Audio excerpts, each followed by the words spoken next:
Hello, every pony.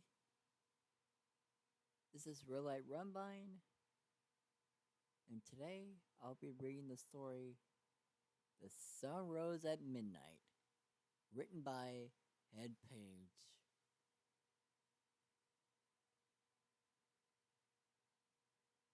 The only chapter, Night Watch. How did anything live here? It was cold. It was desolate. It was dangerous. It was dark. Windswept plains where nothing could grow. Dark, living forests where foul creatures hid in every shadow. Endless expanses of wet marshlands where one wrong step could almost drown you. Despite the fact it was almost summer, the air always felt freezing. The ground was always rock solid and the wind cut across exposed skin like a knife. It was nothing like winter in Orlina or Equestria, where at least the sun would come out and bring some relief. Here, it was like all the light and warmth had been sucked out of the world. If this was where the changes lived, then no wonder they hated everyone around them. Pitch blink. He zoned out, lost focus, lost track of time and what was going on around him. Again. But who could blame him? Night Watch was boring and lonely and freezing. Nothing noteworthy had happened in the past 4 hours, and he didn't even expect that to change. Still, there was the off chance of some changing infiltrators trying to slip by. Pitt sat taller and quickly scanned his surroundings. His position was elevated, but the flatness of the terrain and lack of vegetation made it easy to see anyone approaching. It's been on a clear night like tonight. Not that there was anything to actually see. No dark figures moving in the distance, no disturbed snow, and not even suspiciously well-placed rock he could take a pot shot at. He sighed, partially in relief, partially in disappointment, and slouched back. Dear Celestia, why has he volunteered for this? Oh, right, because nobody else had. Why did he always volunteer for the worst jobs? Stupid. He didn't even have to be here. He could have been back home, back in Ponderosa. They offered to send him home so he could work the land. He would have never had to step foot off the farm again. Why did he even done it? Stupid, stupid, stupid, his mind echoed. A strong gust of wind blew, slicing right through his winter coat and uniform, teeth chattering. Pitched full his coat tighter and swore under his breath. He raised his left foot and looked at his watch.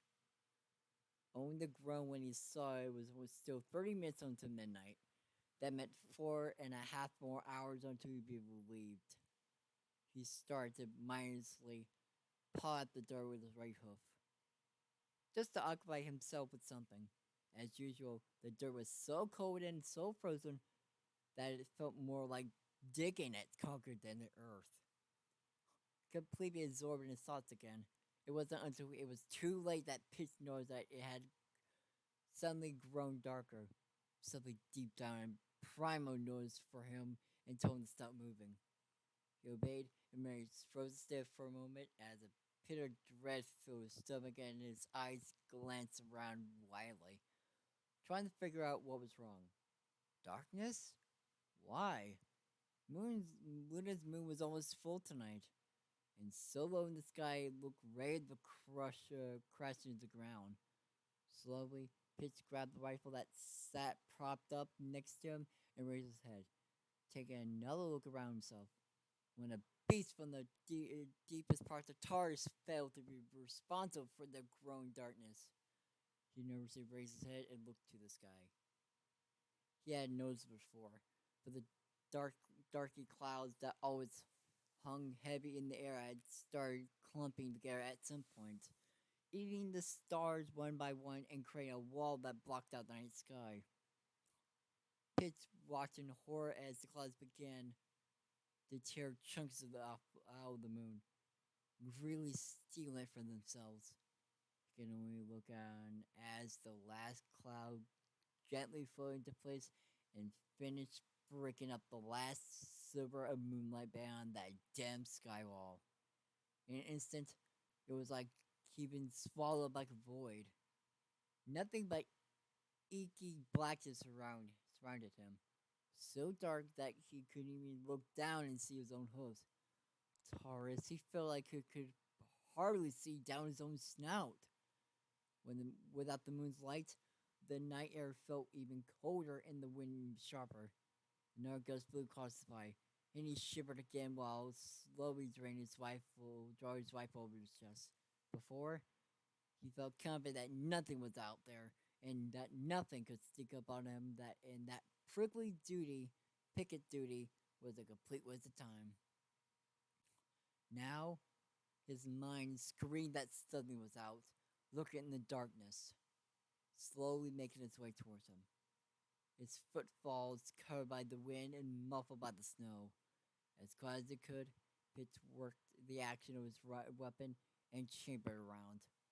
Just before he could level it, or fail it like an idiot, the ratchet part of his brain spoke up. There's nothing out there. Nothing can sleep on you. The changelings are miles away, digging in around Vraks.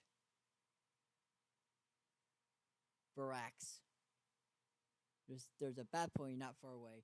It can probably see even better now than before, and it'll see anything coming. Don't panic. Soldiers don't panic just because it gets dark. The clouds will clear. You'll be relieved. You can sleep soon. Just hang on. All that was enough for Pitts to loosen his grip on his rifle and take a long, deep breath. In through the mouth, out through the nose. Well, he tried to do that anyway. They was so cold that it hurt his lungs to try and hold it in, and he had to quickly blow it all out. It took everything he had to maintain his composure and stifle a coughing fit, just in case his rational side was wrong. For what felt like an eternity, he sat there, hairs on end, rifle held in his tilt to his chest, his head craned upwards towards where the moon had been, waiting for the comeback. With his eyes all but useless, he pricked up his ears and listened out for anything. He regretted it, though, when he realized that the night was almost completely silent. No night critters, no chirping insects, nothing but the faint whistle of the wind. Either had always been like, and he never noticed, or something made it so silent. Pitts had just about convinced himself he was dead when a blip of light suddenly appeared out of darkness. It took him by surprise and caused him to scoot back. Where the book did that can come from? He had the intensive white light, suspecting when so more dots of light suddenly sprang up. Already bewildered, he watched in utter confusion as the lights, all the same color and brightness, began to move around in patterns. They were so bright compared to the surrounding dark his eyes were growing accustomed to, that he had to turn his head and rub his eyes. What was it? Some kind of long-range code? Some kind of newbie weapon? An elaborate destruction? His eyes playing tricks at him? Some kind of crazy creature he'd never heard of? Dear Celestia, where aliens like from this comic book come to take over the entire world? Searchlights. That very simple answer popped to his head and made Pitts feel incredibly silly, especially with his last outlandish assumption. Hive Vraks was somewhere northwestward and was probably on the lookout for aircraft. Since it was so dark, he could see the lights from even miles away. Yeah, that explained everything. Even the patterns. Just search patterns. Just spotlights. That was all. Now that he looked harder, You could see beams of light shooting to the air into the silhouettes of the high spirals. He relaxed again, comforted by the mundane explanation and oddly comforted by the company of lights. He leaned forward, chest pressed against the dirt wall of the foxhole, and his head rested on the edge. Aliens. Ha! What was he thinking? Just a lassie. He needed sleep. With nothing else to do, he watched the lights. Something about the rhythmic movements was oddly calming, and they began to feel almost hypnotizing. The wind slowly died down, relieving him from some of the cold. The ground he laid his head on began to feel less like cold stone and more like a cool, unfluffed pillow. Fitz did his best to keep his eyes open, but that clearly became a losing battle. Was what was just a few minutes. He found himself back home. It was a bright summer day, the kind that called for you to enjoy it. Warm air flowed through his mane while the sun shone happily above. Something about the day just told me it was close to summer solstice.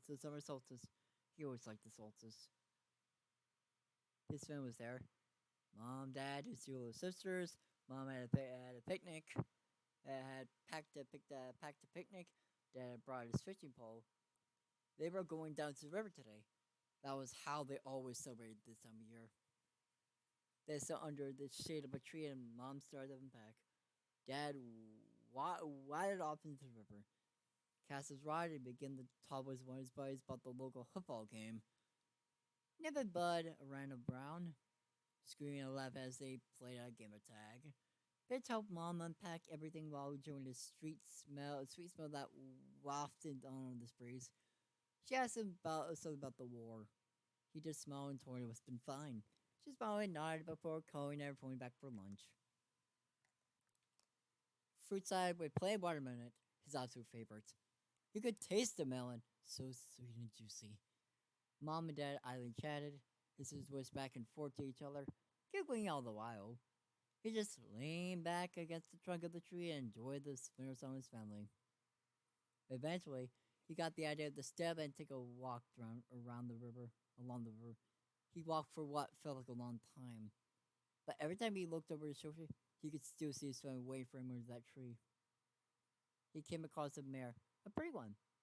She was from the village. He knew it. But he couldn't give her a name. She didn't need one anyway. He approached her and asked what she was doing. She said, taking a walk just like him.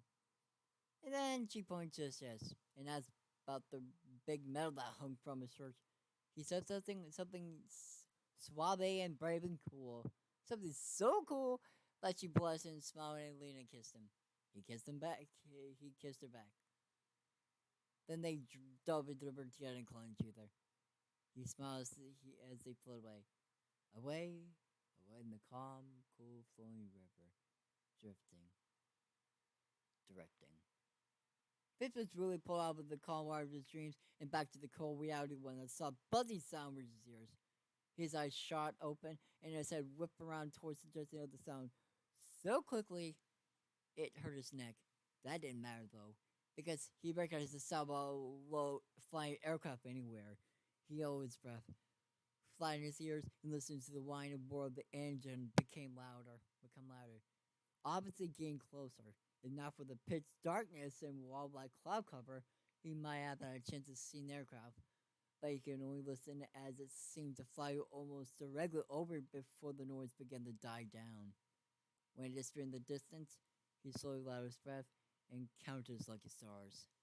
There was almost no chance that any plane could have actually see him or his regiment camp. But he'd been on the receiving end of one too many stuckers to not be scared. Once he was sure the plane was gone, Fitz eased up and wondered what a lone plane was doing flying in from Equestria. Was it a Changeling recon plane heading home? Maybe a straggling fighter or a dive bomber looking for somewhere to land? Or was it an Equestrian plane out on some important mission? Also, spies being dropped behind enemy lines from low flying aircraft filled his mind. That sounded a lot cooler than his job right now. Before his magic could run wild, two lights appeared in the air over Vraks. One was green, the other red, and both were so bright it made it seem like the clouds around them had suddenly been lathered in paint. Pitch had to squint just to look and watch as the light slowly drifted towards the ground. No outland thoughts entered his head this time. He knew what these were. Signal flares. The kind that were impossible to miss on a night like tonight. He knew that something big was coming. And he idly shuffled his hoofs, a little excited and equally nervous about what he might have a front row seat to. It wasn't long after that he could hear the distant sounds of engines again. There were so many that the air gently vibrated already, even as the aircraft were probably miles away. Despite having a pretty good idea that these were on his side, his instinct still told him to get down. He resisted the urge for a while. Thus, the whine became more of a roar, and he could tell just how large these planes were, and the ground started to shake. He drew himself to the bottom of this foxhole and curled into a tight ball. Once they got close enough, Pitts couldn't even begin to guess how many there were. He could only assume that they were bombers and big ones at that. Celestia, why were they so loud? How far off the ground were they? They couldn't be that high up. They felt like they were just over his head. He turned his body, turned his head, and proved his skin in the sky. But even with how low the planes felt, he could see them passing in impenetrable veil clouds. So he turned himself and pressed his head to the ground, eyes touched shut tightly. With the when the planes got dragged overhead, the cacophony of engines overpowered everything. It felt like a wall of sound was pushing him hard into the earth. His teeth chattered, despite clenching his jaw so hard it hurt. His ears buzzed and vibrated, and he had to place his hooves over them to get them to stop, and worried they might rupture. While it probably lasted a few minutes, it was the anxiety amount of time that felt like hours to Pitts as he lay on the ground, listening to what to be waves and waves and waves of bombers.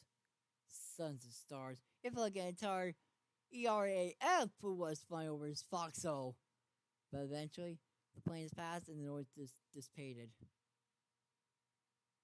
settling back to a distant drone.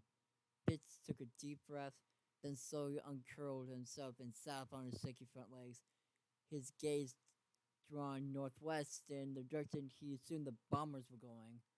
He looked up and watched as the spotlights could chew the frankly scan the air, his eyes to the skies like he was an aircraft spotter.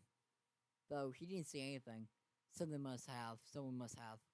Rapid flashes of light began to appear from the ground, and the shadowed spirals,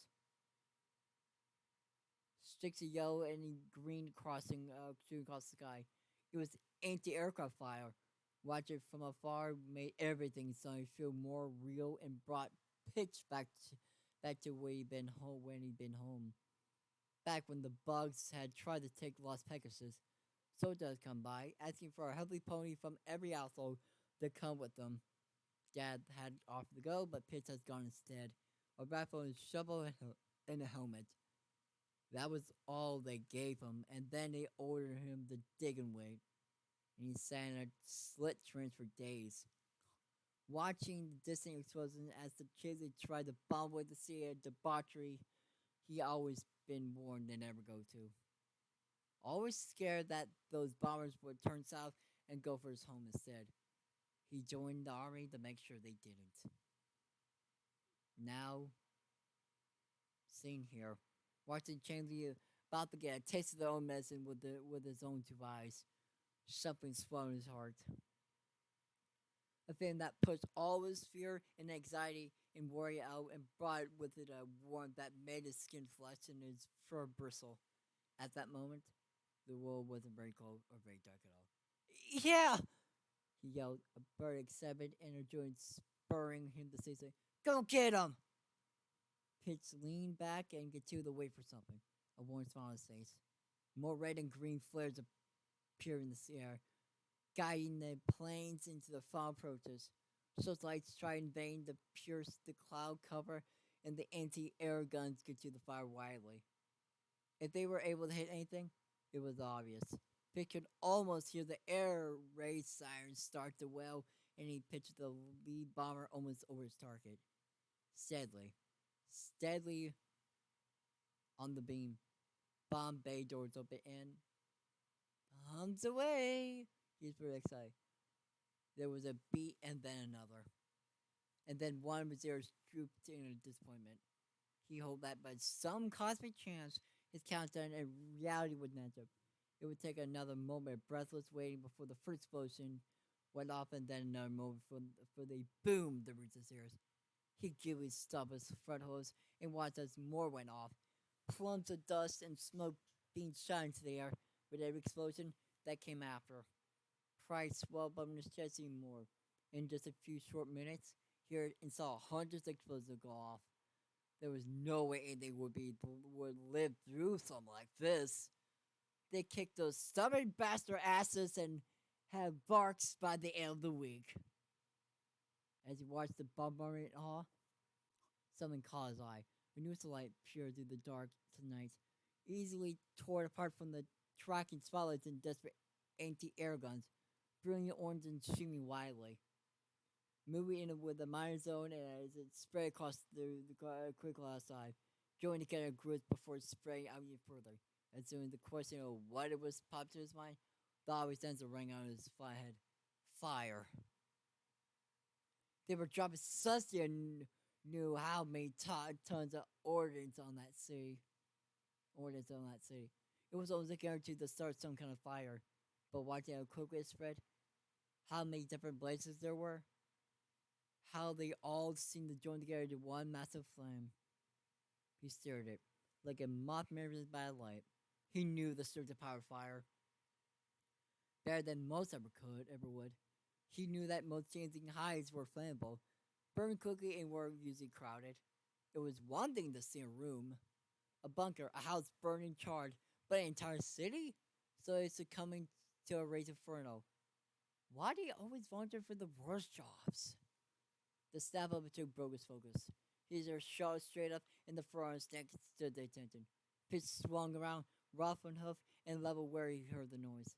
A dark figure stood just a few feet from his foxhole, looming over him ominously. What a misstep. He caught on trying to sneak up on him. Some no good dirty Changeling had stuck past him. His body tense to pull the trigger before something stopped him. Those wide, bright lavender eyes had white in them. White that pierced the jars like a hot knife through butter. Bug eyes didn't do that. Whoa, take it easy there. The figure said in a hushed tone, sounded more annoyed than concerned about the right of being eaten. Pitch recognized that voice. It was Spurk, his bad point partner for tonight's watch. While assuming he didn't relax yet. One could never be too safe with an infantry around. What's the pet? He began before getting interrupted. Sister squad, now you're gonna lower that rep for what? Pitch slowly lowered his rifle and watched as Spurk walked over and clambered down to the foxhole next to him. What's got you so jumpy? Those two asked, stretched those wings lazily. I don't know. It's kind of our whole job. Pizza said, finally saying his rifle in this much. What are you doing over here anyway? You have a better view of the fire than me. Pitch rolled his eyes. Seriously, come on, why don't they zip right past us? Like any bug's gonna be coming this way when that's happening. Spark said, pointing up in the direction of Vraks. Fizz paused as he became accurately aware that red and orange light was flickering at the edge of his vision. His eyes gazed up and saw the same angry light painting the clouds above. Slowly, he looked over his shoulder. Someone in the short time he looked away. The fires had spread to engulf what seemed to be almost the entire hive, with only the tallest spirals obscured for now. He blinked in astonishment before turning the rest of his eye, forced to squint just in order to stand looking at it. In no time at all, the fire climbed upward and began to lap at the sky, as if still hungry. Really looking for anything soon. Bombs going to continue to rain down. with no almost no gunfire in return. Were it not for the columns of black smoke that marched into the air, Pitch might have been able to see some of the planes as they turn and begin to return home. One heck of a lecture, huh? Spark asked, his tone inside just like Pitch's had been earlier. What? Yeah. Damn, all that orange right in their heads. Look, I think that picture was about to come down. The Pumpkin was right. Pitch watched as one of the high spires began to lean forward further and further before suddenly toppling over. It almost seemed to turn it to acid clouds like a stick in a campfire. How much do you think they dropped on it? What? How many bombs do you think? I don't know. There were a lot of planes, hundreds, maybe more. Fire so quick. Guess bug bearers ain't built the code, huh? Spark joints joked, giving Pitch a firm nudge with his shoulder. Pitch briefly looked down, both giving a single lame nod. Yeah, guess not. They continued to watch inside as the flames raged on and the bombing continued. At some point, Pitch began to hear distant crackling that drowned out the engines of planes that passed overhead. He couldn't hear it, but he swore he did. Right on the edge of his hearing, his skin began to feel dry, like when he sat too close to fire, like when he was younger and he stared at the bonfire his village made for the summer sun celebration. They spent a whole week making it, tossing wood on it until it was taller than any sign in the village. Everyone would chip in. It was a contest for the foes to find the biggest or best piece of wood. He even got into a fight over that once, so as they've seen now. Then the nights before the longest day of the year, they lighted and spent the entire night partying and dancing around it before the Tigers would watch the sunrise together and their little fire would be completely dwarfed. During that sunrise, he always felt like he could reach out and touch the sun, snatch it out of the sky and hold it in his hooves and play with it like a ball. He felt that same way now, but without any of the comfort that warmth that idea used to bring. Nurse sun sat in front of him, but it was nothing like the one Celestial rose. Her sun was gentle and tender and brought life to the rows of crops he and his family planted. That sun loved and was loved. This monstrosity was not like that. It was hateful and angry. It raged and stabbed at everything around it, devoured anything that stood in its path, hated everything that was in itself, despite the night air feeling warmer than ever. Pitch still shivered and continued to watch the fire. It crept out on him slowly, but he realized that there was no cut to the wind anymore. Taurus, there was no wind anymore. The air night was dead still, where before he felt like he might freeze to death. Pitch now felt like he was burning up. Beads of sweat began to appear on his brow, and he adjusted his mouth to his head breath. But his head breathed, but it did little to help. Quietly, he unbuttoned his coat and opened the front, but that didn't help either. Near did rolling up his sleeves, sweat dripping into his eyes. His head started to swim.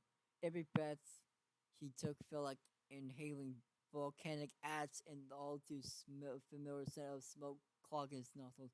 Finally, he dropped his head and took into a raspy breath of fresh, clean, cool air. His gaze remained fixed on the ground as he continued to taking deep breaths, trying not to lose himself. He felt something reach out into his sword, but he shrugged it away. And after 5 catches away, his tore off his coat. It was like it was on fire and threw it out of the foxhole with an angry grunt. A feeling of relief washed over him, and he began to feel cool again. Not freezing like before, but not burning up either. He closed his eyes, wanting to remain in that stasis forever. Hey, Pitch, you okay? The concerned voice of Spark made him open his eyes and turn to the Batboy, whose face was set in a concerned frown. He didn't say anything. Watched as they reached the hoof out and placed it on his forehead. When it's full moon, you're burning up like you got drunk up here. You feel okay? Not really, no. Fierce fire in his shaky voice. His head still spinning. He just focused on not looking up at the angry sun. Shit! You probably need some rest. Alright, how about this? You get some shut eye, and I'll wake you up before we leave, alright? Maybe you feel a little better. His wanted possessed, he wanted on his pony after all, and he tried to be a good soldier. Walter gave in just because he was hot. But something deep in his brain screamed at him the rest and it wouldn't take an over an answer. So he nodded and slumped over.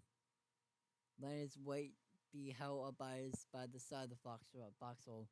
Closed his eyes and listened as Sparks stood up and climbed out. Seatbelt pitch. I'll be back in a few hours. Hey, don't you worry, you'll be okay. We need you to shape the burn out whatever bugs the Air Force didn't get tonight. He nodded again and heard the crunch of snow as the bat pony walked away. Before there was a pause and the hostess drew close again. Sun fell over him. Here, put your coat back on. Too damn cold to be out without it. He nodded again and waited for Spark to leave.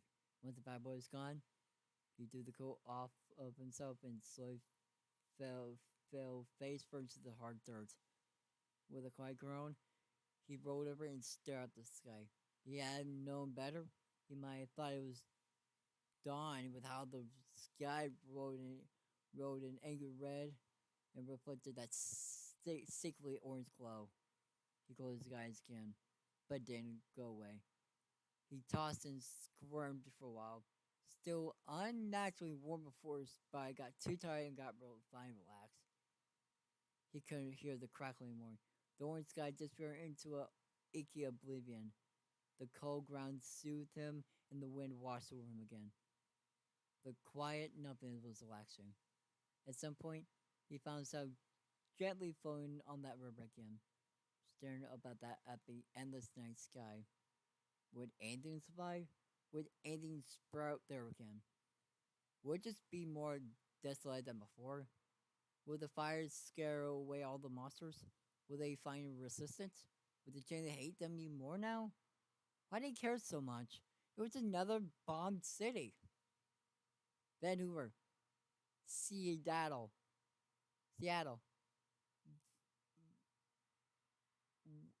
Vaporfront, Arcanage, tall trees.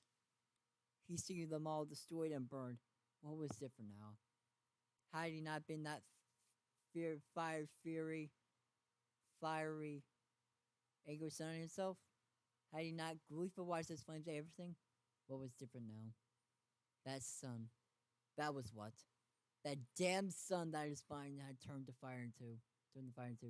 The one that had raised into the west. And the one that scared him. The one brought not by a caring, beloved, merciful being, but brought by hate and fear and anger. That red sun. That was war itself. All its destruction. All its cold difference in born blood. He wanted away from it. So impossibly far away from it.